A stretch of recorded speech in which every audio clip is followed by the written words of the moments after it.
வணக்கம். ஒரு கட்டத்தில் நாம எல்லோருமே சிந்தனையை, தர்க்கத்தை கைவிட வேண்டியதாக இருக்கும். ஏன்னா, அது 2மே மொழியை அடிப்படையாகக் கொண்டு உருவானவை. மொழிங்கிறது ஒரு பண்பாட்டு சூழல்ல தான் சரியாக பயன்படும், செயல்படும். யோசிச்சு பாருங்க. தமிழ்ங்கிறது ஒரு செம்மொழி. 2000, 3000 வருடங்கள் பழமையானது. சங்க பாடல்கள் இன்றைக்கும் நம்மளுக்கு பெரும் மகிழ்ச்சியை தருது. பல விதங்கள் நம்முடைய வாழ்க்கைக்கு அவற்றை பயன்படுத்தி கொள்ள முடியும். நிறைய புரிந்து கொள்ள முடியும். ஆனால் அந்த வாழ்க்கை முறையை நாம் இப்போது வாழ முடியுமா? புலியை முறத்தால் அடித்து துரத்தினார் தமிழ் பெண்ணு சொல்கிறோம். அது உண்மையாக நடந்ததா? அது துரத்துனது உண்மையிலேயே தமிழ் பெண் தானா? துரத்துனது உண்மையிலேயே புலி தானா? யார் அதை பார்த்தாங்க? எதன் அடிப்படையில் பார்த்தாங்க? அவங்க பார்த்தவங்க என்ன ஒளிஞ்சிக்கிட்டு இருந்து பார்த்தாங்களா? இப்படிலாம் நம்ம கேள்வி கேட்டோம்னு வச்சுக்கோங்களேன், அந்த அழகு அப்படியே உதிர்ந்து போயிடும். அது பார்க்குறக்கு அப்படியே அழகாக இருக்குது. அதை தொட்டோம் அப்படின்னா அது உண்மையானு கூட நம்மளுக்கு தெரியாது. இப்போ அந்த மாதிரி தான் நம்முடைய பல புரிதல்கள் இருக்குது. இப்போ இதையெல்லாம் நம்ம தர்க்க ரீதியாக நிரூபிக்கவே முடியாது. அதாவது நாம் எப்போதுமே சொல்வது பார்த்திங்கன்னா, இந்த மொழிங்கிறது இந்த இருளை போன்றது. சொற்கள் அதில் இருக்கும் நட்சத்திரங்கள் அப்படின்னாலும், இப்போ வானத்தில் இருக்க நட்சத்திரங்கள்லாம் பார்த்து நாம் ஒரு விதமாக புரிஞ்சுக்கலாம். இப்படி ஒரு வடிவம் இருக்குது, இதை பார்த்தா கரடி மாதிரி இருக்குது, இதை பார்த்தா குரங்கு மாதிரி இருக்குதுன்னு சொல்லலாம். அது ஒரு வித புரிதலை நாமளாக உருவாக்கி கொள்வது. அது உதவும், ஆனால் அது உண்மையாக உதவாது. ஏன்னா வானத்தில் இருக்கிற நட்சத்திரங்கள் ஒரு போர்டில் வச்ச புள்ளிகள் போல கிடையாது. இருபரிமாணம் கொண்டது கிடையாது. இப்போ இந்த ஸ்க்ரீனில் நீங்கள் பார்க்குறதுன்னா நட்சத்திரங்கள் அப்படின்னா, ஒரு நட்சத்திரத்துக்கும் இன்னொரு நட்சத்திரத்துக்கும் இடையில பல லட்சம் ஒளியாண்டுகள் இடைவெளி இருக்கக்கூடும். ஒரு நட்சத்திரம் பூமிக்கு மிக நெருக்கமாக இருக்கக்கூடும், இன்னொரு நட்சத்திரம் ரொம்ப தூரத்தில் இருக்கக்கூடும். அதாவது டெப்த்து அது இந்த 2 டைமென்ஷனில் கிடையாது இல்லையா? முப்பரிமாண உலகத்தில் இருக்குது. இப்போ எனக்கு பார்க்குறேன், என்னோடய லேப்டாப் என் கண்ணுக்கு பக்கத்தில் இருக்குது, டிவி கொஞ்சம் தூரத்தில் இருக்குது, மரம் இன்னும் தூரத்தில் இருக்குது. அதெல்லாம் நான் புகைப்படமாக எடுத்து போட்டேன்னா எல்லாமே எப்படி இருக்கும்? பக்கத்தில் பக்கத்தில் தான் தெரியும். ஸோ நம்ம இந்த படத்தில் அந்த ஆழம், அந்த தூரத்தை நம்மளால் தெளிவாக புரிந்து கொள்ள முடியாது. அப்போ அதன் அடிப்படையில் பார்த்தீங்கன்னா, நம்முடைய அறியாமைங்கிறது ஒரு இருள். இப்போ குழந்தைக்கு என்னமே தெரியாது, அது ஒரு இருளில் வாழ்ந்துக்கிட்டு இருக்கு. அப்புறம் அது தெரிஞ்சிக்க தொடங்கும் போது எல்லாவற்றையும் தெரிஞ்சிக்காது. அது சில விஷயத்துக்களை தான் தெரிஞ்சுக்கும். அது கண்ணில் படுறது, அதுக்கு என்ன சொல்லித்தர்றோமோ, அதுக்கு என்ன புரியுதோ அதன் அடிப்படையில் தான் புரிஞ்சிக்கும். அதை சுற்றியும் ஒரு இருள் இருக்கக்கூடும். அதனால தான் மொழி என்பது நம்மை சூழ்ந்திருக்கும் இருள். 200 வருடங்களுக்கு முன்னாடி என்ன இருந்ததுன்னு நம்ம ஒரு புத்தகத்தை வாசித்து புரிஞ்சிக்க முடியும். ஆனால் அது உண்மையா பொய்யான்னு எப்படி நம்மளுக்கு தெரியும்? இப்போ காலத்தில் நம்ம பின்னாடி போக போக நம்மளுக்கு பல விஷயங்கள் தெரியும். ஒரு தொடக்க காலகட்டத்தில் மனிதன் எப்படி வாழ்ந்திருப்பான், ஆதி மனிதன் எப்படி வாழ்ந்திருப்பான். ஆனால் அதெல்லாமே உண்மையான அறிவு கிடையாது, பலவும் யூகங்களாகத்தான் இருக்கும். அப்போது நாம் எங்கே இருக்கோமோ, நம்மளை சுற்றி இருக்கும் அறிவுங்கிறது ஒரு தெளிவானதாக இருக்கும், ஸ்திரமானதாக இருக்கும். காலத்தில் பின்னாடி போக போக அந்த தெளிவின்மை கூடிக்கிட்டே போகும். அதே போல் எதிர்காலத்தையும் நம்ம தெளிவாக சிந்திக்க முடியாது. இப்போது என்ன நடந்துட்டு இருக்குங்கிறத வச்சு மேபி ஒரு 2 வருஷம் 3 வருஷம் நம்ம யோசிக்கலாம். ஏன்னா இன்று மாற்றங்கள் மிக வேகமாக நடந்துக்கிட்டு இருக்குது. 10 வருஷம் 50 வருஷம் கழித்து என்ன ஆகும்னு இன்னைக்கு யோசிப்பது ரொம்ப கஷ்டம். அதை புரிஞ்சிக்கணும் நாம். இப்போ அந்த மொழி நம்மளுக்கு உதவுதுன்னா அது ரொம்பவும் உதவாது, ஒரு அளவுக்கு தான் உதவும். அப்போ அந்த சொற்கள்ங்கிறது நாம் ஏற்கனவே அறிந்த பொருட்களை தான் சொற்களாக உருவாக்க முடியும். மரம்னா நம்மளுக்கு என்னன்னு தெரியும். ஏன்னா நம்முடைய மரபில், நம்முடைய வாழ்க்கையில் மரம் ஒரு முக்கிய பங்கு வகிக்குது. தினமும் அதை பார்த்துக்கிட்டு இருக்கோம். இப்போ கனடாவின் வடப்பகுதிகளில், ரஷ்யாவின் வடப்பகுதிகளில் வாழும் இனுயிட்டுகள், அவங்கள கடந்த காலத்தில் எஸ்கிமோக்கள்னு சொல்லிக்கிட்டு இருந்தாங்க. இப்போ அவங்கள இனுயிட்கள்னு சொல்லி தங்களை அழைத்துக்கொள்ள சொல்கிறாங்க. இப்போ அவங்களுடைய மரபில் வந்து பார்த்தீங்கன்னா, பனிக்கட்டிக்கு 50 க்கும் மேற்பட்ட சொற்கள் இருக்குன்னு சொல்கிறாங்க பனியை குறிப்பதற்கு. ஆனால் மரத்தை குறிப்பதற்கு ஒரு சொல் கூட கிடையாது. ஏன்னா அவங்க வாழும் அந்த தூந்திரா பகுதியில் மரம்ங்கிறதே கிடையாது. மரம்ங்கிறது ஒரு அந்நிய வஸ்து அவங்களுக்கு. அப்போது அந்த மரத்தை பற்றின சொற்கள் அவங்களுக்கு குறைவாக இருக்கும். இப்போ அதனால தான் மொழி என்பது அந்த பண்பாட்டை அடிப்படையாக கொண்டது. தமிழ் மொழி இவ்வளவு செழுமையாக இருக்குன்னா, அது அந்த குறிப்பிட்ட பண்பாட்டுக்குள்ளேயே புழங்கி புழங்கி அவ்வளோ செறிவை அடைஞ்சிருக்கு. இது ஒரு முக்கியமான விஷயம். ஏன்னா பல புராதன மொழிகள் லத்தீன், கிரேக்கம் போன்ற மொழிகள் வந்து தமிழ் அளவுக்கு புராதனமானவை. ஆனால் அவையெல்லாம் இன்று வழக்கொழிந்து போய்விட்டன. யோசிச்சு பாருங்கள், வடமொழி சமஸ்கிருதம் கூட தமிழ் அளவுக்கு புராதனமானது. ஆனால் அதை யாரும் வந்து பேசி தினசரி வாழ்க்கையில் பயன்படுத்துறது கிடையாது. சமஸ்கிருதம், லத்தீன், கிரேக்கம், பாரசீக மொழி, இன்னும் நிறைய மொழிகளை சொல்லலாம். இப்போது தமிழ் மொழி ஏன் இன்னும் பயன்பட்டுக்கிட்டு இருக்குன்னா, அது எழுத்தில் வடிக்கப்பட்டது. மற்றதும் எழுத்தில் வடிக்கப்பட்டது அப்படின்னாலும், அந்த எழுத்துக்கும் நம்ம தினசரி வாழ்க்கைக்கும் பெரிய தொடர்பு இல்லாமல் இருந்தது. ஆனால் தமிழில் அப்படி கிடையாது. நம்ம தினசரி பார்த்ததை தான் நம்ம கவிதையாக எழுதணும். இப்போது அந்த தினசரி வாழ்க்கையில் தொடர்பு இல்லாத மொழி வந்து வழக்கொழிந்து போய்விடும் கொஞ்சம் கொஞ்சமாக. ரொம்ப அழகான விஷயம், இதை கவனியுங்க. தமிழ் வந்து அவ்வளோ முக்கியமான ஒரு மொழி. ஏன்னா தமிழில் வந்து ஆன்மீகம் குறித்த நூல்களும் இருக்குது. திருமந்திரத்தை போல் ஒரு ஆழமான ஆன்மீக நூல் வேறு கிடையாது. இப்போது இதெல்லாம் எப்படி புரிஞ்சுக்கிறோங்கிறது நேரே சொன்னது போல் நம்முடைய சிந்தனையை அடிப்படையில் தான் உருவாகுது. நாம் எப்படி தொடர்புபடுத்தி கொள்கிறோங்கிறது தான். அப்போது ஒரு பொருள் நம்மளுக்கு பழக்கமானது இருந்தால் தான் அது வந்து அந்த மொழியில் இடம்பெறும். அந்த பொருள் வந்து அந்த பண்பாட்டு சூழலில் அறிமுகமே இல்லைன்னா அந்த மொழியில் இருக்கவே இருக்காது. எப்படி மரம்ங்கிறது இனுயிட்டுகளின் மொழியில் இல்லையோ, அதே போல் நம்முடைய மொழியில் நிறைய விஷயங்கள் இல்லை. பேருந்து இல்லை, பஸ்ஸுங்கிறது இந்திய கண்டுபிடிப்பு கிடையாது. தமிழ்நாட்டில் கண்டுபிடிக்கலை. இப்போ வேற எங்கேயோ கண்டுபிடிச்சா நம்ம பயன்படுத்த தொடங்கணும்.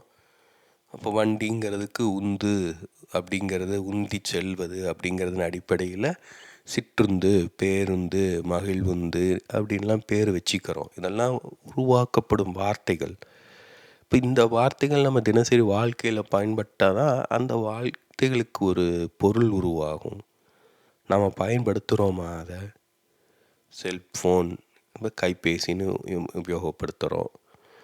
இப்போ இதை போலவே நம்ம வரலாற்றில் இருக்கிறோம். கடந்த காலத்தில் பயன்படுத்திய பொருள்களையும் அந்த சொற்களையும் நாம் நடைமுறைக்கு கொண்டு வரணும். அப்போ தான் அந்த மொழி வந்து நிகழ்காலத்துக்கு பயனுள்ளதாக இருக்கும். ஆனால் இன்றைக்கி தமிழ் வந்து ஆங்கிலம் கலந்து தான் பேசப்படுது. இதெல்லாம் நாம் தான் யோசிக்கணும். தமிழ்ங்கிற பேரில் நம்ம எப்படி நம்மளை ஏமாற்றி கொள்கிறோம் அப்படின்னு யோசிக்கணும். ஏன்னா மொழிங்கிறது தமிழ் மட்டும் கிடையாது, எல்லா மொழியுமே மொழிகள் தான். ஒரு பண்பாடு செறிவாக இருக்கணும்னா மொழி செறிவாக இருக்கணும். மொழி செறிவாக இருக்கணும்னா அதை மக்கள் வந்து பயன்படுத்தணும். மக்கள் வந்து பயன்படுத்தணும்னா அது பயன்படுத்தக்கூடிய விதத்தில் சிந்தனைகள் இருக்கணும். இப்போ தெளிவுங்கிறது வந்து பார்த்திங்கன்னா, அந்த பொருட்களுக்கு இடையே உண்டானும் தொடர்பு, அந்த பொருட்களை நாம் எப்படி புரிஞ்சு கொள்கிறோங்கிறது அடிப்படையிலான ஆனது. அதற்கு தான் சிந்தனை தேவை. இப்போ ஒரு மரம் இருக்குது. இப்போ அந்த மரத்தை பற்றி நம்மளுக்கு எதுவுமே தெரியலைன்னு வச்சுக்கோங்க. அது என்ன வகை மரம், எப்போ பூக்கும், எப்போ காய்க்கும், எந்த வகையான பறவைகள் அதில் கூடு வைக்கும், அதுக்கு ஏதாவது வரலாற்று தொடர்பு இருக்கா, அசோகர் நட்ட மரமா அது, இல்லை ராஜராஜ சோழன் நட்ட மரமா, இது எல்லாம் நம்ம இணைத்து புரிஞ்சு கொள்ளும்போது அந்த மரத்துக்கு மதிப்பு கூடும். இல்லாட்டி அந்த மரத்தை வெட்டி எப்படி காசாக்கலான்னு தான் யோசிச்சுக்கிட்டு இருப்போம். அதைத்தான் தமிழ்நாட்டில் செஞ்சுக்கிட்டு இருக்கோம். ஏரி, குளங்கள், மரங்கள் எதையும் நம்ம விட்டு வைக்கிறது கிடையாது. மலைகளுக்குள்ளே நோண்டி குவாரி ஆக்கிட்டு இருக்கோம். அது அந்த இயற்கை இருந்தால் தான் அந்த இயற்கையுடன் கூடிய சொற்கள் வந்து பயன்படும். நம்மளை இயற்கையே மதிப்பது கிடையாதுன்னா நம்ம மொழியையும் மதிக்கிறது இல்லைன்னு தான் பொருள். இதற்கான பாதிப்பு நம்மளுக்கு தெரியாது இன்னும். அதை பாதிக்கப்படுவது இளைய தலைமுறையினர். இன்னைக்கு மொழியின் மீது அவங்களுக்கு பிணைப்பே இல்லாமல் போச்சு. இப்போ நாம் தான் இதெல்லாம், அதாவது தனி மனிதர்கள் தான் இதை மீட்டெடுக்க முடியும் ஓரளவுக்காவது. தமிழ் இன்று யாரும் பேசுவது கிடையாது, பயன்படுத்துவது கிடையாதுன்னா நாம் தனி மனிதராக நாம் பயன்படுத்துகிறோமா? தூய தமிழில் பேசுனா நம்ம கேட்குறோமா? இப்போது இந்த படம் பார்த்திங்கன்னா ஒரு முக்கியமான படம், ஒரு சுவாரஸ்யமான படம். நாம் ஏற்கனவே சொன்னது போல், மொழி என்பது நம்மை சுற்றி இருக்கும் இருள். மொழியை கொண்டு ஒரு அளவுக்கு தான் நம்ம இது பண்ண முடியும், புரிஞ்சிக்க முடியும். நம்ம என்ன பண்ணாலும் நம்ம கைக்கு எட்டும் தூரத்தில் என்னென்ன இருக்கோ அதை தாங்க நம்ம தொட்டு பார்க்க முடியும், தடவி பார்க்க முடியும், புரிஞ்சிக்க முடியும். நம்ம தொடவே முடியாத விஷயங்களை கூட, பார்க்கவே முடியாத விஷயங்களை கூட நம்மளால் சிந்திக்க முடியும். அல்கான்குயின்னா என்ன, ஷஷிமின்னா என்ன, அதெல்லாம் தெரிஞ்சிக்கலாம். அந்த வார்த்தைகளுடைய அர்த்தம் தெரிஞ்சிருச்சுன்னா அதெல்லாம் குறித்து நம்ம கற்பனை பண்ணலாம். அதனால் எந்த பயனும் கிடையாது. நடிகர் விஜயை குறித்து கூட சிந்திக்கலாம். ஏன் விஜய் விடணும், மார்லன் பிராண்டோ குறித்து சிந்திக்கலாம், மகாத்மா காந்தியை குறித்து சிந்திக்கலாம். ஏன்னா அவங்கெல்லாம் வார்த்தைகளாக நமக்கு இன்றைக்கி கிடைக்கிறாங்க. இறந்து போன மனிதர்களை இன்னும் எளிதாக கையாள முடியும். ஆனால் கவனித்து பார்த்திங்கன்னா நம்ம எவ்வளோ சிந்தித்தாலும் நம்மால் ஒரு குறிப்பிட்ட எல்லையை தாண்டி சிந்திக்க முடியாது. ஏன்னா இன்றைய காலகட்டத்தில் இப்போ இளைஞர்களை எடுத்துக்கிட்டோம்னா அவங்களுக்கு இணையம், சமூக வலைத்தளங்கள், கைபேசி போன்றவை ரொம்ப சகஜமாயிருச்சு. அவங்களுக்கெல்லாம் மின்சாரம் இல்லாமல் வாழ்வது எப்படிங்கிற புரிதலே இருப்பது குறைவு. செல்ஃபோன் இல்லாமல் வாழ்க்கை இருந்திருக்கும், டெலிவிஷன் இல்லாமல் வாழ்க்கை இருந்திருக்கும்லாம் புரிஞ்சுக்கிறது ரொம்ப கஷ்டம். அதெல்லாம் கற்பனையால் புரிஞ்சு கொள்ள முடியுமா? அந்தளவுக்கு கற்பனை திறன் இருக்கா? இப்போ என்ன ஆகுதுன்னு பார்த்தீங்கன்னா, நம்ம சுதந்திரம்னு நினைக்கிறோம் இதெல்லாம். ஆனால் இது நம்முடைய சிந்தனையை ஒரு விதத்தில் கட்டுப்படுத்திடுது. இப்போ அதுதான் இந்த படத்தில் காட்டியிருக்கு. ஒவ்வொரு காலகட்டத்துக்கும் மனிதனுடைய சிந்தனை அந்த காலகட்டத்தில் நமக்கு என்ன தெரியும், நம்ம என்ன மொழியை பயன்படுத்தணும், நம்ம என்ன விதமான சமூகத்தில் வாழ்ந்தோம், அதெல்லாம் கட்டுப்படுத்திக்கிட்டே வந்துக்கிட்டு இருக்கோம். ஒரு சில காலகட்டங்களில் ஒரு சில விழுமியங்கள் முக்கியத்துவம் பெறும், முன்னிலைப்படுத்தப்படும். உதாரணத்துக்கு இதில் இருக்கும் 2வது படம் அந்த மத்திம கால ஐரோப்பா, ஆயிரங்களுக்கு அப்பால்னே வச்சுக்கலாம். ஆயிரங்கள்லேருந்து 1500 1600 அந்த வருடங்கள் வரைக்கும் பார்த்திங்கன்னா இந்த ஒரு போர் வீரனுக்காக பெரும் முக்கியத்துவம் தரப்பட்டது. அப்போ தான் இந்த சிலுவை போர் இதெல்லாம் நடந்தது. அப்போது ஒரு ஆணுக்கு, ஒரு மனிதனுக்கு மதிப்பு தருவது என்னவாக இருந்ததுன்னா, தன்னுடைய மதத்துக்காக போரிடுவதும், தன்னுடைய மதத்தை காப்பதும். யோசிச்சு பாருங்கள், அது எவ்வளோ ஒரு முட்டாள்தனமான ஒரு புரிதல் இன்றைக்கி நாம் நினைப்போம். ஆனால் அந்த காலகட்டத்தில் மக்கள் எல்லாமே அந்த நம்பிக்கையால் பீடிக்கப்பட்டிருந்தாங்க. இப்போ அதுக்கப்புறம் தொழில் புரட்சி ஏற்பட்டது, இயந்திரங்கள் உருவாகின, தொழிற்சாலைகள் உருவாகின. அப்போ மனிதன் தன் காலங்காலமாக தச்சனாகவோ, பொற்கொள்ளனாகவோ, வீடு கட்டுப்பவனாகவோ இருந்திருந்தான்னா அவங்க தந்தையின் மூலமாக அந்த வாழ்க்கையை கற்றுக்கொண்டு, அந்த தொழிலை கற்றுக்கொண்டு அதன் அடிப்படையில் தான் தன்னுடைய வாழ்க்கையை அமைச்சிட்டு வந்திருந்தான். தொழிற்சாலைகள் உருவான உடனே புதிய விதமான திறமைகளை ஒருவரால் கற்றுக்கொள்ள முடிந்தது. இப்போ ஒருவர்னால 4 மணி நேரம் தான் வேலை செய்ய முடியும். உடல் உழைப்புக்கு தயாராக இருந்தாலும் அந்த காலத்தில் வாய்ப்புகள் கிடைக்காது. ஏன்னா எவ்வளோ உழைச்சாலும் நம்ம ஒரு நிலப்பிரபுவுக்கு கட்டுப்பட்டிருப்போம். அந்த நிலப்பிரபுக்கள் போர் வீரர்களை கொண்டு போரில் ஈடுபட்டு ஒரு சமூக அந்தஸ்தை உருவாக்கி அதன் மூலமாக குடியானவர்கள் மீது தங்களுடைய கட்டுப்பாட்டை வச்சுருந்தாங்க. இப்போ தொழிற்சாலையில் நீங்கள் ஓவர் டைம் செய்யலாம், உங்களுக்கு பிடிச்ச இதை கற்றுக்கொண்டு பிடிச்ச வேலையை செய்ய முடியும். பல்வேறு சுதந்திரங்கள் தரப்பட்டன. ஒப்பு நோக்க அது பெரிய சுதந்திரமாக கருதப்பட்டது. ஏன்னா ஒரு எளிய மக்களுக்கு, விவசாயிகள், குடியானவர்கள் போன்றவர்களுக்கு இத்தகைய சுதந்திரம் அதற்கு முன்னாடி கிடைச்சது கிடையாது. இப்போ அவங்க எந்த நிலப்பிரபுவோட பிடித்திருந்தாங்களோ அந்த நிலப்பிரபுவுக்கு கீழே அப்படியே வாழ்ந்துட்டு வந்திருப்பாங்க.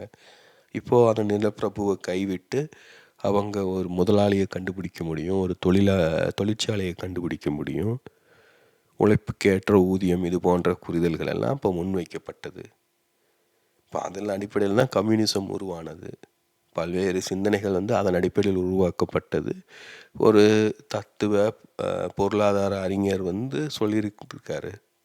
2000 வருடங்கள் வரும், அது கிபி 2000 போது பார்த்தீங்க அப்படின்னா மக்கள் சுதந்திரம் அடைஞ்சிருவாங்க அப்படின்னு. ஏன்னா ஒருவன் தன்னுடைய தேவைக்கேற்ப வேலை செஞ்சால் மட்டும் போதும், வேலை செஞ்சே ஆணுங்கிற கட்டாயம் அவனுக்கு கிடையாது.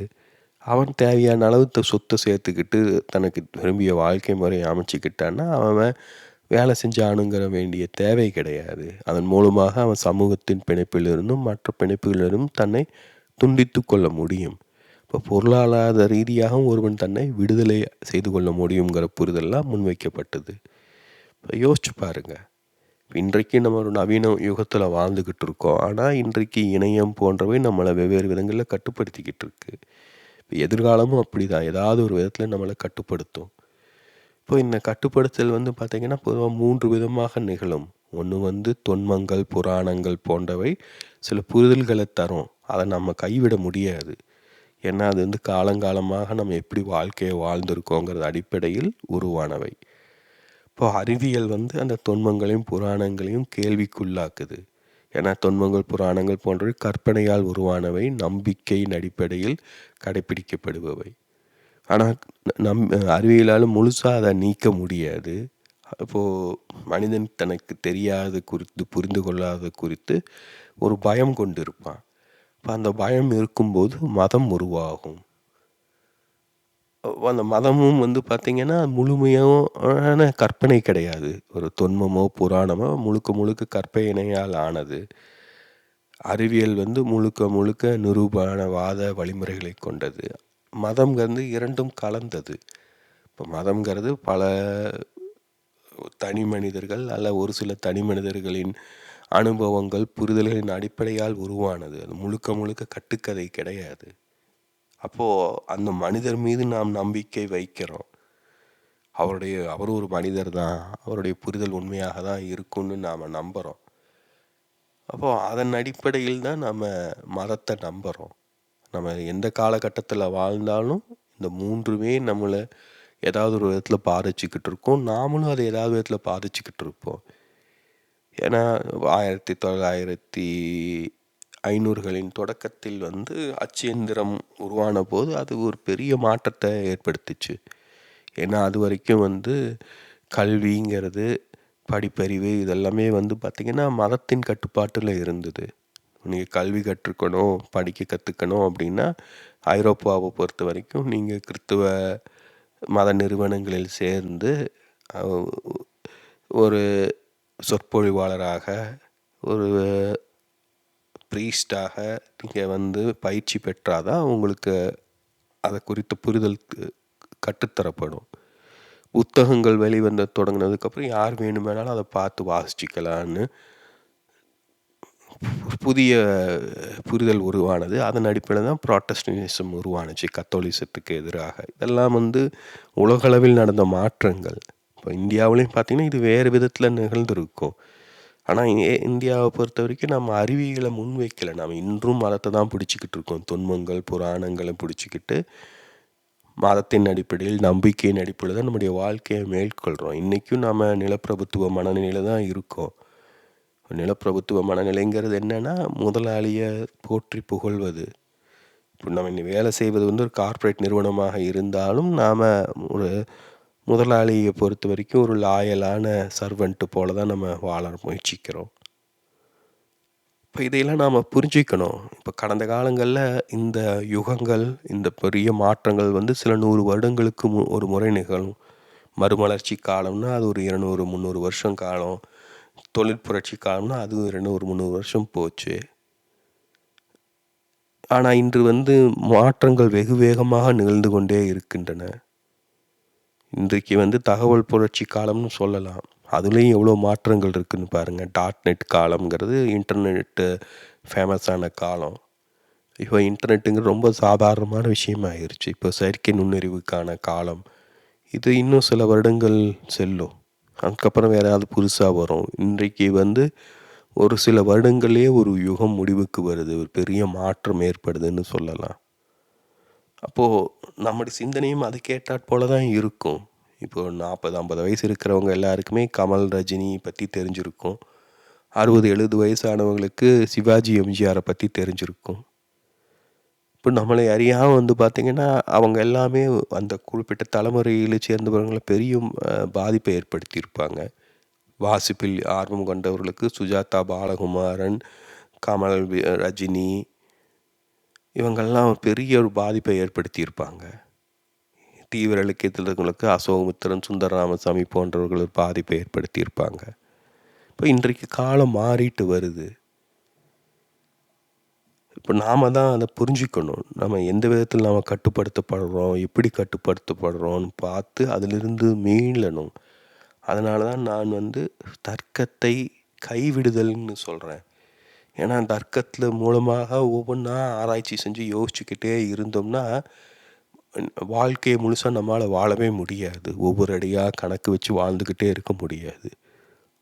மாறாக நம்ம ஒரு ஒரு பெரிய பயணம் மேற்கொள்ளணும். 100, 150 கிலோமீட்டர் செல்லணும் அப்படின்னு வச்சுக்கோங்க. ஒவ்வொரு அடியாக யோசித்து வச்சுக்கிட்டே இருந்தோம் அப்படின்னா நம்மளால் ஒரு சில கிலோமீட்டர்கள் கூட நிம்மதியாக செல்ல முடியாது. நம்ம அப்படி தான் தர்க்கத்தை கொண்டு வாழ முயற்சிக்கிறோம். மாறாக நாம் ஒரு தெளிவு கிடச்சிருச்சு. நம்ம கண்ணுக்கு பார்க்குற தூரம் வரைக்கும் நிலம் வந்து ஃப்ளாட்டாக இருக்குது. நம்மளால் வேகமாக ஓட முடியும் அப்படின்னா ஒரு 1/2 கிலோமீட்டர் கொஞ்சம் வேகமாக நடந்தோம், ஓடணும் அப்படின்னா நம்ம அந்த இடங்கள்ல வந்து நமக்கு தெளிவான இடம். நம்ம கண்ணுக்கு புலனாகும் இடம் 1/2 கிலோமீட்டருங்கிறது. நம்ம உடலால் முடியும் அவ்வளவு தூரம். அப்போ ஓடும்போது அந்த தூரத்தை நம்ம வேகமாக கடந்துடுறோம். அந்த இடத்துல நம்மளுக்கு தர்க்கம் தேவை கிடையாது. அந்த இடத்துல தர்க்கத்தின் மூலமாக நாம் அந்த சூழலை புரிஞ்சிக்கிட்டு உள்ளுணர்வு மூலமாக ஒரு குறிப்பிட்ட காலம் வாழ்வது. அப்போது தர்க்கம், உள்ளுணர்வு நம்ம இரண்டையுமே நம்ம கை கொள்ள முடியும். இப்போ இது வந்து ஒரு புதுவிதமான ஒரு வழிமுறை இல்லையா? தர்க்கத்தை மட்டுமே கொண்டு 50 வருஷம் 80 வருஷம் வாழ முடியாது. உள்ளுணர்வை மட்டுமே கொண்டு தர்க்கமே இல்லாமல் சிந்தனையே இல்லாமலும் வாழ முடியாது. இரண்டையும் நாம் கலந்து கலந்து பயன்படுத்தணும். இதெல்லாம் நாம் தான் புதுசாக உருவாக்கி கொள்ள வேண்டும். புதிய தடையை புதிய பிரச்சனையை உணரும் போது அதற்கேற்ற வழிமுறையை நாம் கற்றுக்கொள்ள வேண்டியது இருக்கும். ஏன்னா இன்றைக்கு நான் கவனித்த வரைக்கும் வந்து பார்த்திங்கன்னா பலரும் வந்து ஒரு பின்னோக்கி செல்லும் மனப்பான்மையில் இருக்காங்க. அதாவது இன்றைக்கி வாழ்க்கை வாழ்வது சிரமமாக இருக்குது. சிந்தித்து புரிஞ்சு தர்க்கபூர்வமாக மேற்கொண்டு செல்வது எளிதாக இல்லை. ஏன்னா காட்டுக்குள்ளே ஒரு பாதையை நாமளே உருவாக்கி செடி கொடிகளை வெட்டு பாதையை செப்பனிட்டு மேலே செல்ல வேண்டியதாக இருக்குது. அது எளிதாக இல்லை, எல்லோராலையும் செய்ய முடியாது. அதனால் எதுக்கு போயிட்டு அப்படியே பின்னாடி திரும்பி போயிடலாம் அப்படின்னு பார்க்குறோம். அதுதான் ஒரு பின்னோக்கி செல்லும் மனப்பான்மை. ஆங்கிலத்தில் ரெக்ரெஷன்னு சொல்லலாம். ஒரு குழந்தை பருவத்துக்கு போயிட்டோம்னா மீண்டும் நாம் மிருகமாக ஆயிட்டோம்னா மகிழ்ச்சியாக இருக்கலாம் இல்லையா?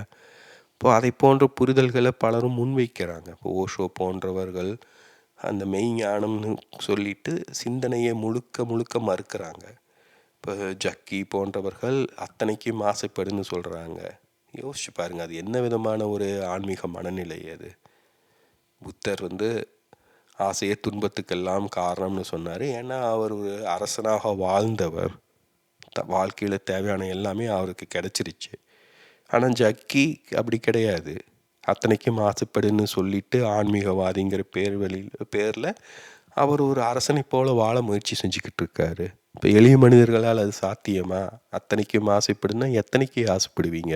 எவ்வளோ வீடு வேணும், எவ்வளவு கார் வேணும், எவ்வளோ சிந்தனை வேணும், எவ்வளோ புத்தகங்கள் வேணும், எவ்வளோ நேரம் தியானம் செய்யணும், எவ்வளோ கடவுளை பூஜிக்கணும்?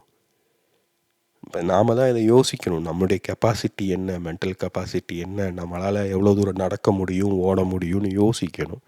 அதற்குள்ளே என்ன நம்மளால் துரிதமாக செய்ய முடியுதோ அதை நாம் செய்யணும். அப்போது நாம் தொன்மங்கள், புராணங்கள் போன்றவற்றெல்லாம் வேறு கோணங்களில் புரிந்து கொள்ளணும். இப்போது இது நம்ம எல்லாருக்குமே கேள்விப்பட்ட ஒரு படமாக இருக்கும், தெரிஞ்ச படமாக இருக்கலாம். இதை வேறு வடிவங்களில் நம்ம பார்த்துருக்கக்கூடும். இதிலேருந்து நிறைய நுட்பங்களை நீங்கள் புரிந்து கொள்ளலாம். அதான் நீங்கள் எவ்வளவு உங்களுக்கு விஷயங்கள் தெரியுமோ அவ்வளோக்களவு நுட்பங்கள் புரியும். இது உண்மையா பொய்யா நடந்ததா யார் சொல்ல முடியும்? இப்போ இதை போன்ற இன்னொரு படம் தான் இது. கிருஷ்ணர் கோவர்த மலையை சுமந்துக்கிட்டு இருந்தது. மகாபாரத்தில் ஒரு கதை.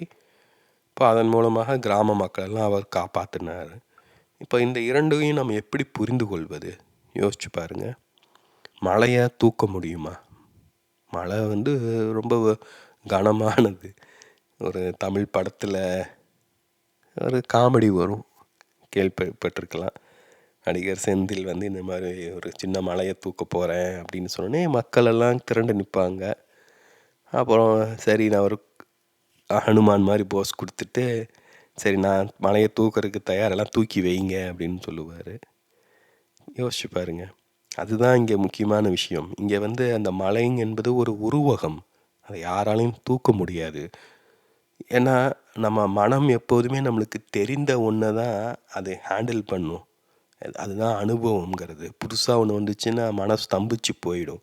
அதை எப்படி எதிர்கொள்கிறது? அதுக்கு அறிவும் இருக்காது, அனுபவமும் இருக்காது. அப்போ தான் உண்மையிலேயே நம்முடைய ஞானத்தை பயன்படுத்தணும். அப்போ மலையை தூக்கிறதுங்கிறது சாதாரணமான விஷயம் கிடையாது. இப்போ அனுமார் என்பவர் அடிப்படையில் ஒரு குரங்கு.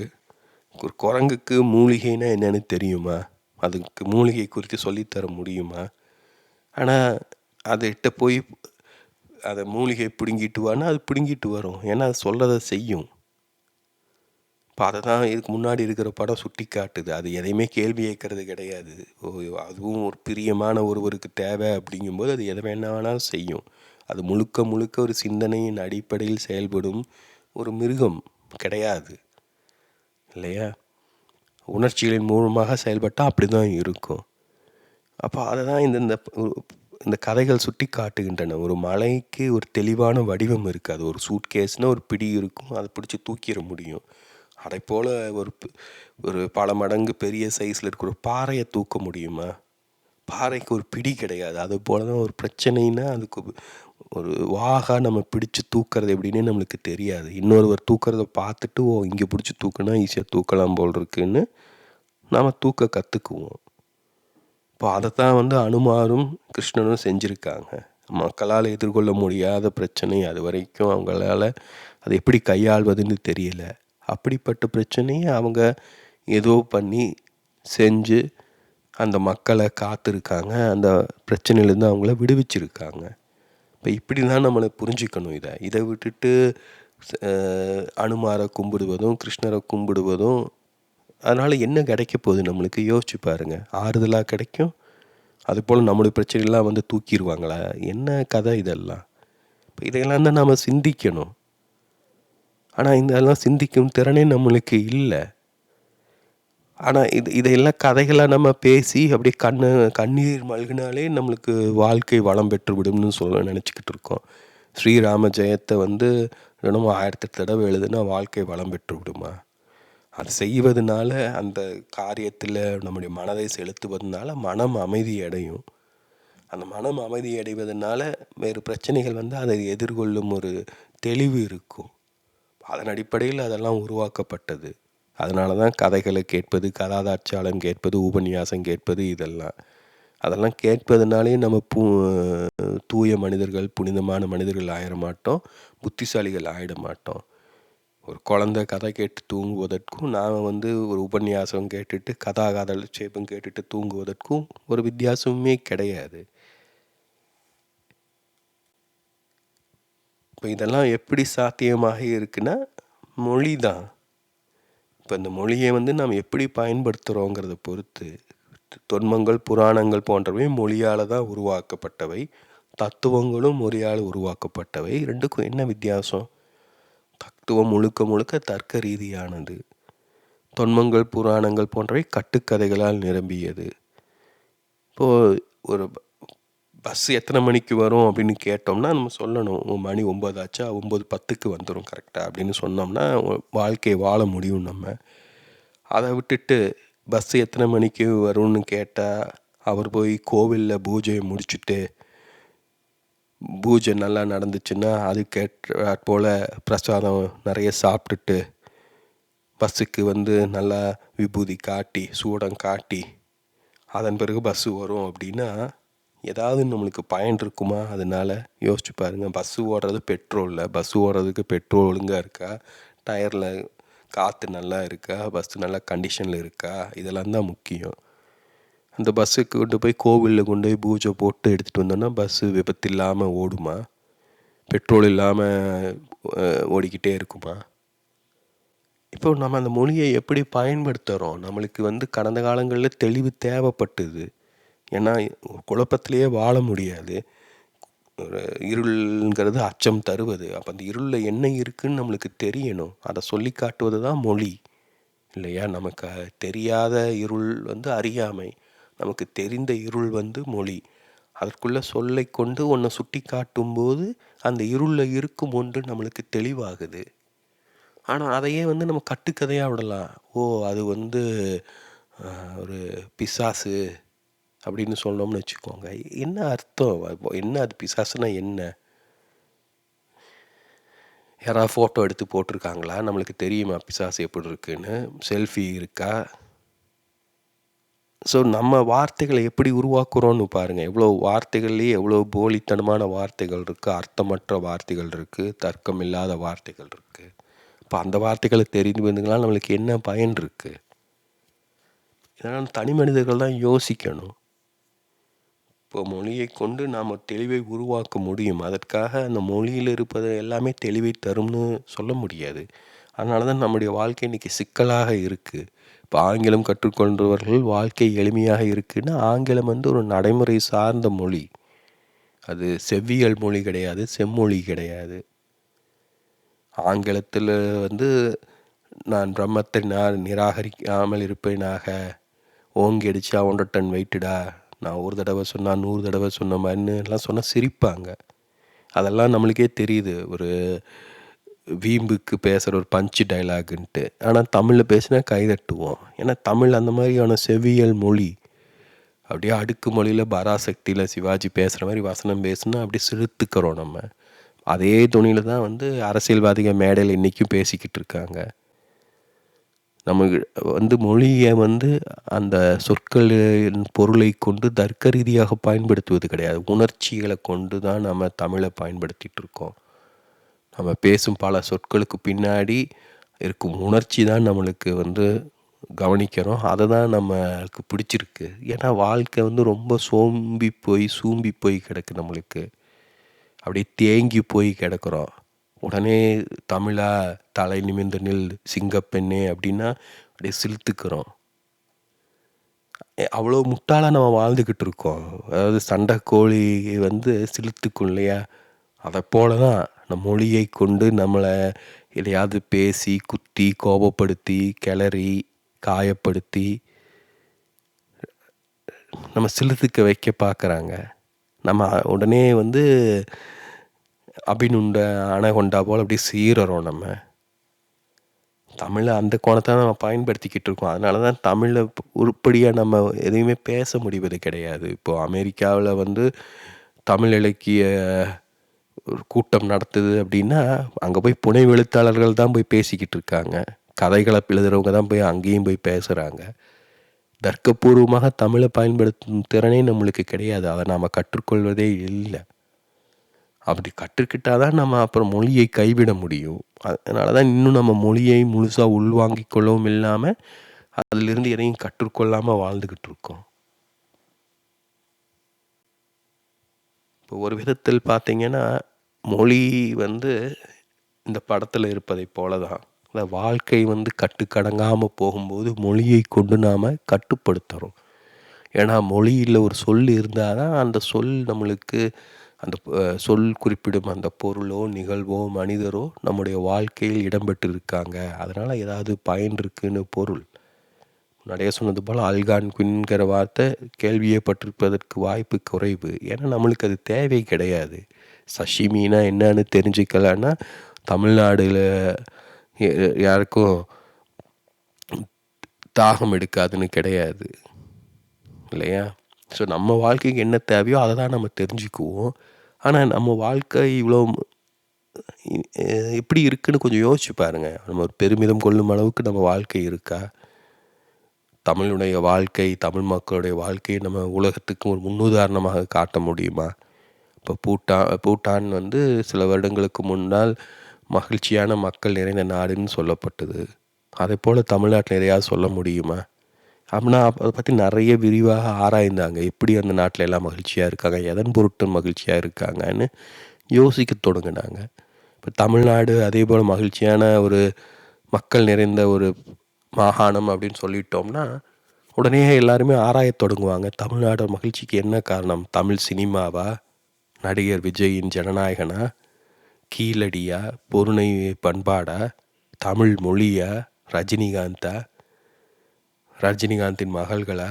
கமலஹாசனா? அவர் ஆரம்பித்த கட்சியா? இல்லை அவர் கட்சியை ஆரம்பித்ததை இப்போது நிறுத்திட்டாரே அதனால மக்கள் மகிழ்ச்சியாக இருக்காங்களா? ராஜராஜ சோழன் காரணமா? யோசிச்சு பாருங்க. எல்லாமே யோசிக்க தொடங்குவாங்க. அப்போ நம்மளுக்குள்ளே இருக்கிற சாதி, நம்முடைய சாப்பாட்டு பழக்கம், நாம் மேற்கொள்ளும் விழுமியங்கள், நாம் தமிழை எப்படி பயன்படுத்துகிறோம், இது எல்லாமும் தெரிய வரும். நம்ம தமிழ் இலக்கியத்தை அமெரிக்காவில் போய் அறிமுகப்படுத்துகிறோம்னா அந்த தமிழ் இலக்கியத்தோட தமிழ் மக்களோட வாழ்க்கையும் தெரிய வரும். அப்போது இதெல்லாம் நாம் தான் புரிஞ்சுக்கணும். நம்ம என்ன பண்ணுறோம்னே தெரியாமல் வாழ்ந்துக்கிட்டு இருக்கோம். இது ஒரு அற்புதமான படம். இது ரொம்ப நுட்பமான படம்.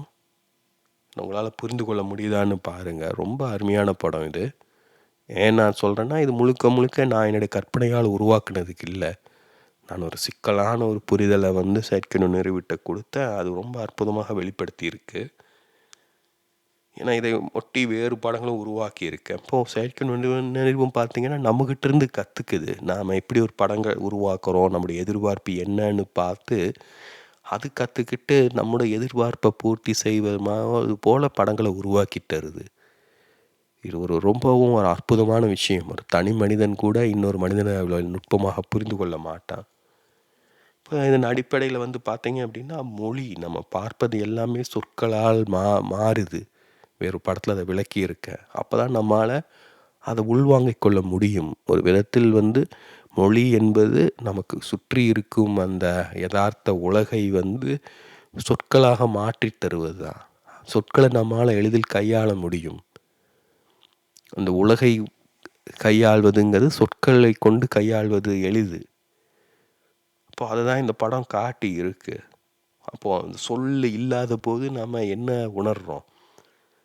அந்த பெண் ஒரு வெறுமையான சுகத்தை பார்த்துக்கிட்டு இருக்கு. அங்கே சொல்லே இல்லை. அப்போது அது ஒரு குழப்பத்தை தரும் இல்லையா?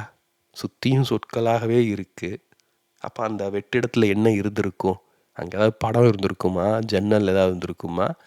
அதை வந்து வெற்றிடத்தை கொண்டு அடைச்சிட்டாங்களா? ஏன் அங்கே சொல் இல்லை? யோசிச்சு பாருங்க. அதே சமயம் அதனால் ஒரு அப்சஷன் போல் அதை இழுத்து பிடிச்சிக்கிட்டோம்னா நம்ம சுற்றி இருக்கும் பலவற்றையும் நாம் இழந்துவிடக்கூடும். சொற்கள் வந்து சுவர்களைப் போல நாம் பார்ப்பதை வந்து தடுத்து நிறுத்தவும் கூடும். அப்போது நாம் அதை புரிஞ்சுக்கிட்டு ஒரு கட்டத்தில் மொழியை கடந்து செல்லணும். அதனால் இந்த தர்க்கத்தை கைவிடுதல்னு சொல்லி இங்கே பேசிக்கிட்டு இருக்கேன். நம்ம எந்த கட்டத்தில் வாழ்கிறோங்கிறத பொறுத்து நாம் நம்மளுக்கு தகுதியான அந்த வழிமுறையை மேற்கொள்ளணும்னு நாம். இது ஒரு அருமையான ஒரு படம். ஏன்னா மொழிங்கிறது பொதுவாக நாம் புற உலகில் நம்ம தொடர்பு கொள்வதற்கு தான் அதை பயன்படுத்துகிறோம். ஆனால் ஒரு தனி மனிதனுக்கு வந்து மொழிங்கிறது ஒரு சாதனம், ஒரு ஊடகம் மட்டுமே.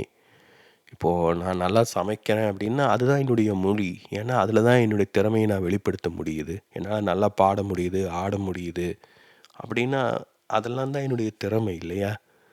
அதன் மூலமாக என்னுடைய வாழ்க்கையை நான் முழுமையாக வெளிப்படுத்தி கொள்ள முடியுது.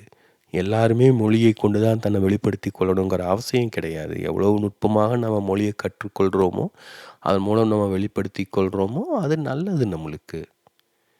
ஆனால் அதெல்லாம் ரொம்ப நீண்ட கால பயிற்சி எடுக்க வேண்டியது இருக்குது. நம்முடைய மனதை பழக்கப்படுத்தணும். அதை சரியான வார்த்தைகளை பயன்படுத்த கற்றுக்கொள்ளணும். சரியான உணர்ச்சிகளை வெளிப்படுத்தணும். உணர்ச்சி வசப்பட்டு காட்டு கத்தல் கத்துறதெல்லாம் உண்மையாக மொழியை பயன்படுத்தும் வழிமுறை கிடையாது. ஆனால் தமிழில் அதுதான் நம்ம செஞ்சுக்கிட்டு இருக்கோம். எழுத்துலேயும் சரி, பேச்சுலேயும் சரி பார்த்திங்கன்னா உணர்ச்சி கொந்தளிப்பு தான் நாம் தொடர்பு கொள்ளும் வழிமுறையாக இருக்குது. மாறாக மொழியை கொண்டு நாம் அகத்தை ஆராயணும்.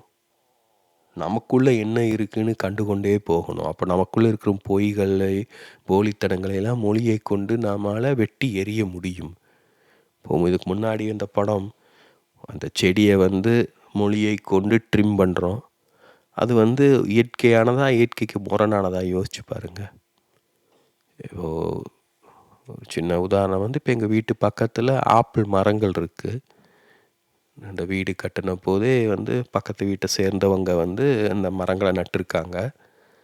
அதுங்க மரங்கள்லாம் பார்த்திங்கன்னா நம்ம ஒரு 10 அடி கூட அதுக்குள்ளே தான் இருக்கும். அதுக்கு மேலே வளரலை. ஏன்னா அவங்க அந்த சின்னதாக இருக்கும்போதே அந்த மரத்தை வெட்டி வெட்டி வெட்டி வெட்டி அது ரொம்ப உயரமாக வளர முடியாது அப்படி பண்ணியிருக்காங்க. ஏன்னா ரொம்ப உயரமாக வளர்ந்துருச்சுன்னா அப்புறம் ஆப்பிள் பறிக்க முடியாது, வீணாக போகும். அப்போ அது இயற்கையான வழிமுறையா, செயற்கையான வழிமுறையா? இப்போ மனிதன் என்ன பண்ணுறான்? தன்னுடைய அறிவை கொண்டு இயற்கையை கட்டுப்படுத்தினான்.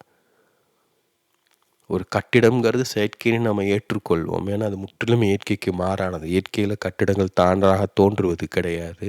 ஆனால் இப்போ அறிவை கொண்டு ஒருத்தன் தன்னுடைய மரத்தை கட்டுப்படுத்துகிறான் அப்படின்னா அது இயற்கையானதா, இயற்கைக்கு முரணானதா? ஸோ இப்படி தான் நாம் மொழியை கொண்டு அறிவை உருவாக்கி, அறிவை கொண்டு உலகை கட்டுப்படுத்துகிறோம். அதனால தான் மனிதன் மற்ற உயிரினங்களை காட்டிலும் புத்திசாலியாக இருக்கான். இந்த உலகின் மீது, வாழ்க்கையின் மீது கட்டுப்பாடு கொண்டவனாக இருக்கான். ஆனால் அதனால் தனி மனிதனுக்கு என்ன பயன் யோசிச்சு பாருங்கள். நம்ம நல்லா பேசலாம், பேசி ஒரு நாட்டையே கட்டுப்பாட்டுக்குள்ளே கொண்டு வர முடியும், பெரிய அரசியல் தலைவர் ஆக முடியும். அப்புறம் அதனால் என்ன பயன் நம்மளுக்கு? இப்போ மொழியை கொண்டு நம்முடைய அகத்தை நாம் ஆளணும், ஆராயணும். அப்போ நம்மளுக்கு பல விஷயங்கள் தெரிய வரும். இப்போ இந்த படம் லார்ட் ஆஃப் த ரிங்ஸ் படத்தில் அந்த நாவலில் வர ஒரு காட்சி. அதில் டார்ஃபுங்கிற இனக்குழுக்கள் இருப்பாங்க, ரொம்ப கொள்ளையர்கள். அவங்க அகழ்ந்து பூமியை ஆராய்ந்து கொண்டே இருப்பாங்க. அதுக்குள்ளே இருக்கிற கிறிஸ்டல்கள், தங்கம் போன்ற விலை மதிப்பில்லாத அந்த உலோகங்கள், இதையெல்லாம் கண்டெடுப்பது தான் அவங்களுடைய தொழில். அவங்களுக்கு இயல்பாகவே அது குறித்து ஒரு ஆர்வமும் ஈடுபாடும் இருக்கும். அப்படி ஒரு மலையை அவங்க குடஞ்சிக்கிட்டு இருக்கும்போது அந்த மலையின் இதயத்தை அவங்க கண்டுபிடிப்பாங்க. என்ன ஒரு அழகான ஒரு உருவகம் பாருங்கள். மலையின் இதயம், ஒரு மலைக்கும் அதுவும் உயிர் வாழும் ஒரு ஜீவனாக கருதுகிறாங்க.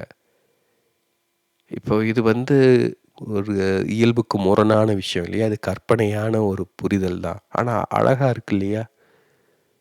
இப்போ அந்த மலையின் இதயம்தான் அதை காமிக்கிறது. இப்போ அது இருளுக்குள்ளே தான் இருக்குது, சுத்தமாக அது வெளிச்சம் கிடையாது. ஆனால் ஒளி அதுக்குள்ளே இருந்து வெளிப்படுது. அது ஆர்கன் ஸ்டோன்னு சொல்லி அவங்க பேர் வச்சுருப்பாரு. ரொம்ப அழகான சிந்தனை இதெல்லாமே. அப்போது அதை கண்டுபிடிப்பது தான் உண்மையில் மொழியோட பயனாக இருக்கணும். நம்ம மொழி இருளால் ஆனது. அந்த இருளுக்குள்ளே ஒரு ஒளி இருக்குது, சூழ் கொண்டு இருக்குது. அந்த சொல்லால் அது உரசும் போது அதுதான் வெளிப்படுது. அந்த சொல்லின் அர்த்தங்கிறது அந்த ஒளி தான் சொல்லணும். எவ்வளோ சொற்கள் நம்மளுக்கு தெரியுதோ அந்த சொல்லோட நுட்பமாக நம்மளுக்கு தெரிஞ்சிச்சுன்னா அந்த சொல் நம்மளுக்கு ஒரு தெளிவை தரும் இல்லையா? அதை போல தான் ஒவ்வொரு சொல்லுமே இந்த ஆர்கன் ஸ்டோனை போல தான். அந்த அளவு நம்ம அதுக்கு மதிப்பு தரணும், மரியாதை தரணும். அது தன்னாலேயே சுயமாக ஒளிரும் திறன் கொண்டது. ஒரு சொல்லுங்கிறது சாதாரணமான விஷயம் கிடையாது. எவ்வளோ தலைமுறைகளாக அதை பேசி பேசி பேசி உருவாக்கி இருக்கோம். மொழிங்கிறது சாதாரணமான விஷயம் கிடையாது. பல்வேறு மனிதர்கள் இப்படி கண்டடைஞ்சதை தான் நாம் இன்றைக்கு சாதாரணமாக பயன்படுத்திக்கிட்டு இருக்கோம். அதற்கு எந்த நன்றியுணர்வும் நம்மளுக்கு இல்லை. ஸோ இதை ஒரு சிந்தனை இல்லை, ஒரு கற்பனை எல்லாம் சேர்ந்து செறிவாக்கி இருக்காங்க. அப்போ அந்த மொழிக்கு அழகும் தரும், சிந்தனை ஒரு வடிவம் தரும்னா அந்த அழகை தருவது அந்த கற்பனை, அந்த கவித்துவம். ஆனால் அது தர்க்கத்தால் நிலைநிறுத்தப்பட்டிருக்கணும். சும்மா அழகாக இருக்குன்னு கற்பனை செஞ்சுக்கிட்டு வாயில் வந்தெல்லாம் பேசிக்கிட்டே இருந்தோம்னா அந்த வார்த்தைகளால் எந்த பயனுமே இருக்காது. இப்போ தனி மனிதன் என்ன செய்யணும்? தனி மனிதன் அந்த சொற்களின் அழகில் மயங்கி தன்னை இழந்து விடக்கூடாது. அது போன்றதை கண்டுபிடிக்கணும். கண்டுபிடிச்சு தொடர்ந்து சென்று கொண்டே இருக்கணும். உனக்கு நீயே ஒளியாக இரு. இது புத்தர் சொல்லியிருக்காரு. ஜெய கிருஷ்ணமூர்த்தியும் சொல்லியிருக்காங்க. அதை தான் இந்த படம் காட்டுது. அந்த மொழியை கொண்டு நமக்குள்ளே ஆழ்ந்து சென்று கொண்டே இருந்தோம் அப்படின்னா நமக்குள்ளே ஒளிரும் அந்த ஆர்கன் ஸ்டோனை கண்டுபிடிக்க முடியும். அது நம்முடைய இதயத்தின் மையத்திலிருந்து சுடர்விட்டு கொண்டே இருக்கும். அதை தான் நம்முடைய ஆறான்னு சொல்கிறாங்க, தேஜஸ்ன்னு சொல்கிறாங்க. அது மொழியின் மூலமாக நம்மால் வெளிப்படுத்த முடியும். மொழியின் மூலமாக அதை நாம் உணர முடியும், அறிந்து கொள்ள முடியும். அதுக்கு என்ன செய்யணும்னா, நம்ம மொழியை இறுக்கி பிடிச்சிக்காமல், உணர்ச்சிகரமான பிணைப்பை ஏற்படுத்தி கொள்ளாமல், தர்க்கத்தின் மூலமாக அதை கோட்டை கட்டி அதிலே தேங்கி போகாமல் தொடர்ந்து சென்று கொண்டே இருக்கணும், கற்றுக்கொண்டே இருக்கணும். ஒரு ஓவியருங்கிறவன் பார்த்திங்கன்னா அவனுக்கு தெரியும், ஒரு 10 வருஷமாக ஓவியம் வரைஞ்சிட்டாருன்னா அவனுக்கு தெரியும் இல்லையா, தான் ஒரு ஓவியனா இல்லையான்ட்டு. அதன் பிறகு ஓவியம் வரையின ஆகணுமா? ஒருத்தருக்கு ஒரு குழந்தை பிறந்தாலே தெரியும் தான் ஆணா ஆண் இல்லையான்ட்டு, தான் மலடியா மலடி இல்லையான்ட்டு. அதுக்காக வருஷம் குழந்தை பெற்றுக்கிட்டே இருக்கணுமா? அந்த குழந்தைய வளர்த்த வேண்டிய பொறுப்பு நம்மளுக்கு இருக்கு இல்லையா? அதே போல் வாழ வேண்டிய பொறுப்பும் நம்மளுக்கு இருக்கு இல்லையா? நம்ம நிறைய விஷயங்களை தெரிஞ்சுக்கிறதுனால வாழ்ந்துட்டோன்னு பொருள் கிடையாது. பணத்தை சேர்த்துட்டே இருந்தோம்னா நம்ம சரியாக வாழ்கிறோன்னு பொருள் கிடையாது. புத்தகங்களை வாசிச்சுட்டே இருந்தோம்னா, பேசிக்கிட்டே இருந்தோம்னா, எழுதிக்கிட்டே இருந்தோம்னா, ஆடிக்கிட்டே இருந்தோம்னா, பாடிக்கிட்டே இருந்தோம்னா நம்ம வாழ்கிறோன்னு கிடையாது. நம்முடைய திறமை எதுன்னு நம்மளுக்கு தெரிஞ்சு அதை கண்டுபிடிச்சதுக்கப்புறம் நாம் அதை மேம்படுத்தணும். ஒரு கட்டத்தில் நம்ம அந்த திறமையும் கைவிட வேண்டியது இருக்கும். தர்க்கம் அழகாக இருக்குன்னே அதை சுமந்துக்கிட்டு போக முடியாது, வாழ்ந்துட்டு இருக்க முடியாது, தேவை கிடையாது.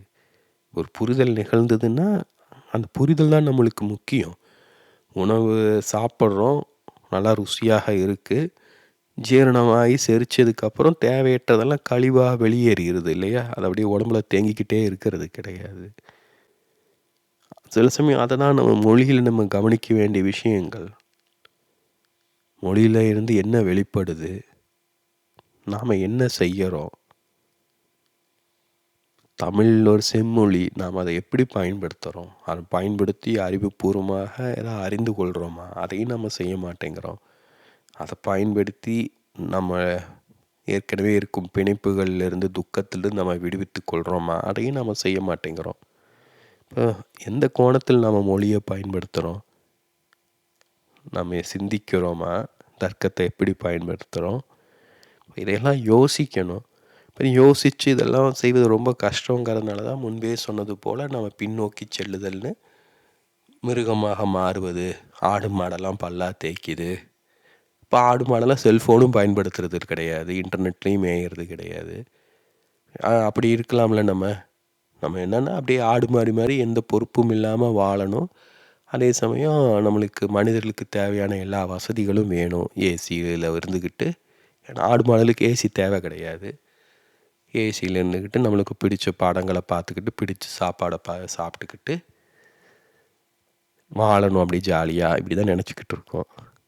நம்ம கொஞ்சம் யோசிக்கணும். நம்முடைய வாழ்க்கையை பற்றி நம்மளுக்கே அக்கறைன்னா வேறு யார் அக்கறைப்படுவாங்க? இப்போ இதனால் நான் தர்க்கத்தை கைவிடுதல்னு சொல்கிறேன். இது முதல் கட்டம் கிடையாது, இது கடைசி கட்டம். இது உண்மையில் பலராலும் மேற்கொள்ளவே, இதை கை கொள்ளவே கஷ்டம். தர்க்கத்தை கொண்டு நாம் எதையாவது உருவாக்க தொடங்கினோம்னா அதை கைவிடுவதற்கு மனசு வராது. அது மேலே நம்ம நிறைய இன்வெஸ்ட் பண்ணியிருப்போம், வெஸ்டட் இன்ட்ரெஸ்ட் இருக்கும். நம்முடைய அகங்காரம் அதன் அடிப்படையில் தான் இருக்கும், நம்முடைய அடையாளம் அதன் அடிப்படையில் தான் இருக்கும், நம்முடைய வாழ்க்கையே அதை சுற்றி தான் அமைச்சிருப்போம். நம்ம ஓவியர் அப்படின்னு நம்மளுக்கு ஒரு அடையாளம் கிடச்சிருச்சுன்னா அதை நம்ம கைவிடுவோமா? எளிதில் யோசிச்சு பாருங்கள். இறுதி வரைக்கும் ஓவியராக வாழ தான் விரும்புவோம். ஏன்னா அந்த அடையாளம் கூட நம்மளுக்கு பலருக்கும் இருப்பது கிடையாது. அந்த அடையாளத்தை தான் நாம் உருவாக்குவதற்கு பல விதங்களில் முயற்சி செய்கிறோம். கஷ்டப்பட்டு எழுதுறதுக்கு என்ன காரணம்? எழுத்தாளர்களோட அடையாளத்தை உருவாக்குவதற்காக. நிறைய சம்பாதிப்பதன் மூலமாக பணக்காரன்னு ஒரு அடையாளத்தை பெற முயற்சிக்கிறோம். ஆனால் அதெல்லாமே வெளியிலிருந்து வருவது. நிறைய பணம் இருக்கிறதுங்கிறதுனால ஒருத்தன் புத்திசாலின்னு அர்த்தம் கிடையாது. நிறைய புத்தகங்களை வாசிப்பதனால ஒரு புத்திசாலி ஆகிட போவது கிடையாது. நிறைய உணவை உண்பதனால ஒருவன் ஆரோக்கியமானவன்னு சொல்ல முடியாது. இப்போது அதெல்லாமே நம்மளுடைய உடல் செரித்து கொள்ளும் திறனை கொண்டிருக்கணும், மனம் புரிந்து கொள்ளும் திறன் கொண்டு இருக்கணும். அப்போ தான் பயன் உண்டு. இப்போது அது போல தான் நம்முடைய வாழ்க்கையும். நம்ம 80 வருஷம் வாழ்ந்துட்டோம்னா நிறைவான வாழ்க்கை வாழ்ந்துட்டோம்னு அர்த்தம் கிடையாது. எப்படி வாழ்ந்திருக்கோம்னு பார்க்கணும். அப்போ நம்மளுக்கு தேவையில்லாதெல்லாம் நம்ம கைவிட்டு தேவையானதை மட்டும் நம்மளுடன் வச்சுக்கணும். இதெல்லாம் தனி மனிதர்கள் தான் கவனிக்கணும். ஏன்னா நம் வாழ்க்கை நம் தேர்வு, நம் வாழ்க்கை நம் பொறுப்பு.